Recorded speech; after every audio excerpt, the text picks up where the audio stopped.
Oiga, don Francisco, ¿usted nace acá en este pueblo? Sí, yo nací aquí. Ya. ¿Y usted, según lo que recuerda, antiguamente, cómo era el territorio, geográficamente, la gente? ¿Qué le gustaba hacer a la gente?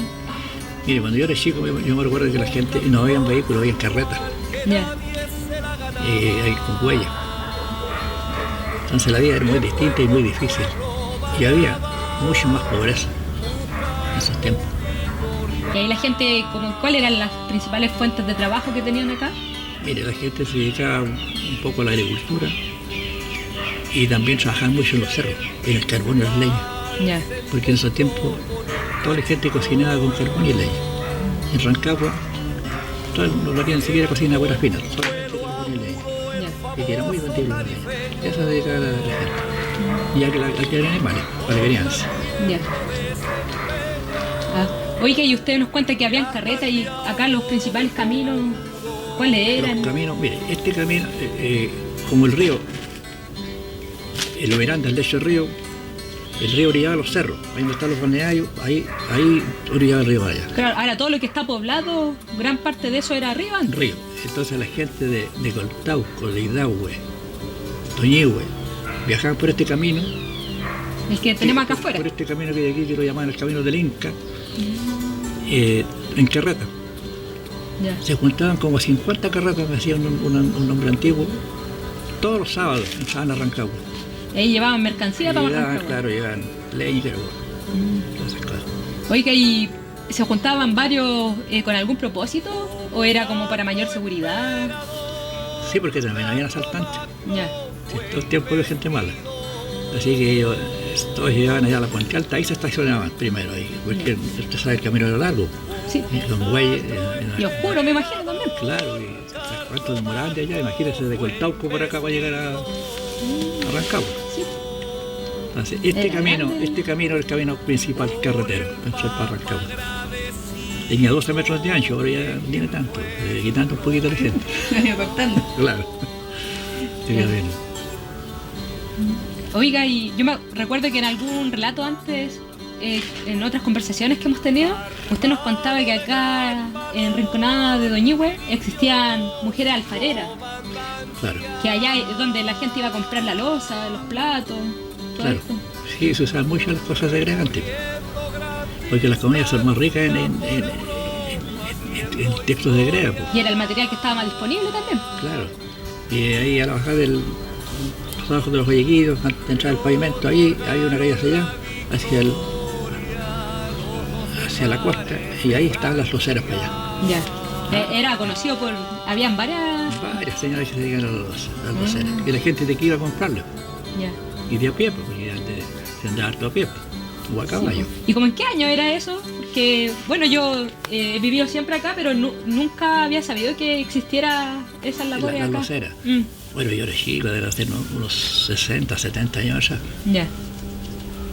Sí. Y ahí también usted nos contaba que había una en Rinconada, era bien conocido parece por las personas artistas y había una mujer bien conocida en ese lugar. Claro, con la señora María Carrera. Ella era poeta, Ya. partera también. En esos tiempos las mujeres no hacían los hospitales de los niños, los tenían en las casas, había parteras. Ella era famosa, señora, fue famosa como poeta. Claro, en algún momento usted me acuerdo que nos contaba que esta señora incluso no sabía escribir, no sabía leer, pero aún así ella hacía este rol de poeta, tenía un cantante, extraordinario. tocaba guitarra. Sí.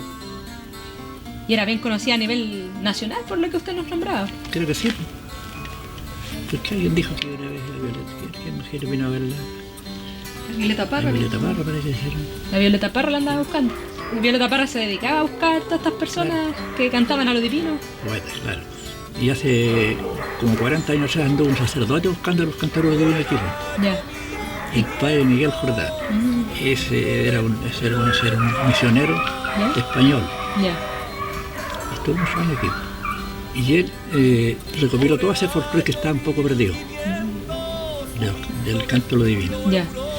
Y yo estaba trabajando aquí. Y llegó aquí. Llegó el padre acá, Llegó aquí, habló con usted. Conversó conmigo aquí en esa época. Y me dijo, ¿sabes? Me dijo, Iván, ¿usted no sabe si aquí hay algún cantor divino? Ya. Aquí no hay cantores de ningún equipo, no había ninguno. Y me contó la historia de él. Yo me dijo, en España, yo criaba ovejas, me dijo. Y era bueno para el caballo, tenía un caballo aquí, montado y subió de uno, pues. ¿Era campesino también? Y era escritor, escribió. Yo tengo varios libros de él. Oiga, y usted, según lo que recuerda antes, acá la gente, ¿cuáles eran las entretenciones que más tenían? ¿Cómo se divertían?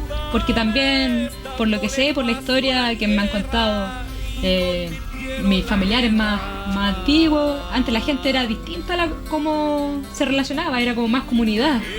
Eran como, los vecinos eran familia. Siempre la gente estaba ahora más independiente, casi como en las ciudades. Antes se juntaba más la gente.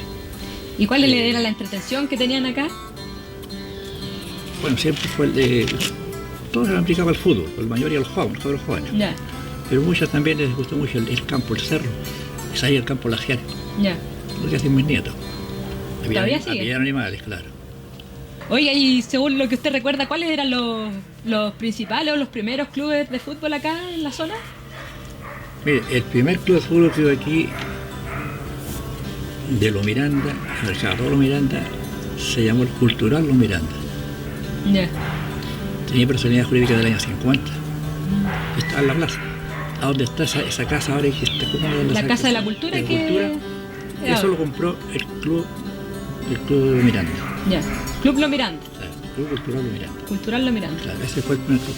Y después había muchos más clubes, pues hay uno aquí, hay como 4 o 5. Oiga, y según su recuerdo, ¿existen personajes de acá típicos que usted pueda recordar, que se les nombrara harto, que fueran como más importantes o tuviesen algún talento, que fuesen bien nombradas estas personas como personajes típicos de acá de la zona? Claro, por ejemplo, don Pachito Camos, que fue un hombre que tuvo bastante influencia de Pachito Camos, ¿no? Tenía más recursos también. Es recordado como persona que le gustaban los adelantos. Incluso el Redendo, dicen que fue uno de los que cooperó para recuperar el Redendo, de Los Miranda. ¿Y él era Era de aquí de la Pazuela. ¿Y era agricultor? ¿Por qué? ¿A qué se debía esto? ¿Su gusto por los adelantos? No sé. Claro, ¿Qué le gustaba fue hacer? el primero que tuvo micros aquí en Los Miranda. Ya. Se dedicó al transporte después. Trabajaba aquí en el campo, pero después se dedicó al transporte.